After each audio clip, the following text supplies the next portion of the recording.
오늘은 KBS 드라마 페이스미 1화와 2화를 몰아봅니다.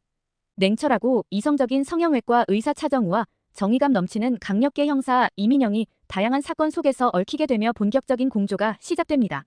차정우는 응급의학과 출신이지만 환자들의 감정에 휘둘리고 싶지 않아 성형외과 의사로 전향하게 됩니다. 차가운 성격으로 유명한 그에게는 숨겨진 과거가 있습니다. 결혼을 앞두고 사랑하는 연인을 갑작스럽게 잃게 된 사건이 그에게 깊은 상처를 남겼고 그 이후로 그는 더 이상 누구와도 감정적으로 얽히지 않겠다고 결심한 것입니다.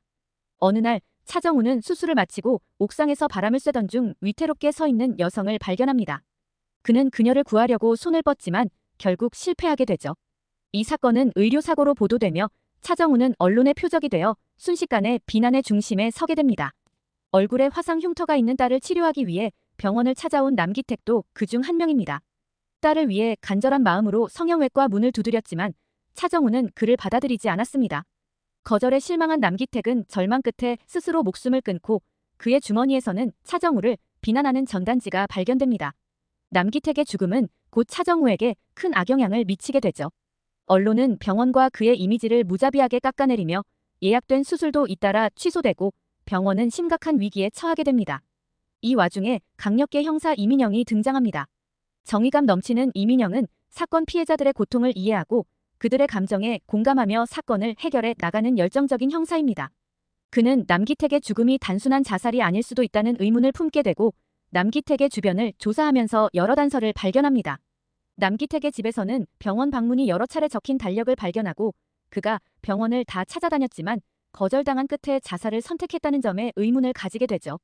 차정우는 병원의 이미지 회복을 위해 어쩔 수 없이 범죄 피해자 전담 성형외과 의사로 활동하게 됩니다. 그의 첫 사건은 여성을 성폭행하려다 실패한 피의자입니다. 이 남성은 피해자가 휘두른 칼에 얼굴에 큰 상처를 입게 되었고 성형외과 의사인 차정우에게 봉합을 요청합니다. 차정우는 이 사건을 통해 피해자와 피의자 사이의 진실을 파헤쳐야 한다는 새로운 과제를 맡게 됩니다. 이 과정에서 차정우는 상처의 방향을 근거로 진범을 추리해내기 시작합니다. 그가 상처의 깊이와 방향을 분석한 결과 실제 가해자는 피해자의 남자친구였다는 것을 추측해냅니다. 이민영은 차정우의 조언을 바탕으로 피해자의 남자친구를 조사하고 그가 거짓 증언을 했음을 밝혀내어 결국 그를 체포하게 됩니다. 사건이 해결된 후 피해자는 차정우에게 자신을 지켜주어 감사하다며 자신의 그림을 선물로 줍니다.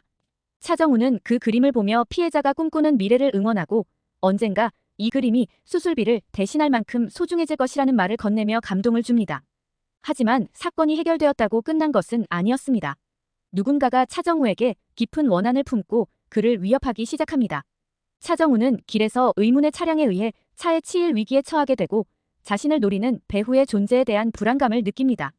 이로써 차정우와 이민영은 첫 사건을 함께 해결하며 서로에 대한 신뢰를 쌓아가지만 앞으로 두 사람에게 어떤 위험이 다가올지 알 수 없습니다. 과연 그들을 둘러싼 진실은 무엇일까요? 또 차정우에게 원한을 품은 인물의 정체는 누가 될까요? 페이스미와 함께 그들의 이야기를 지켜봐주세요.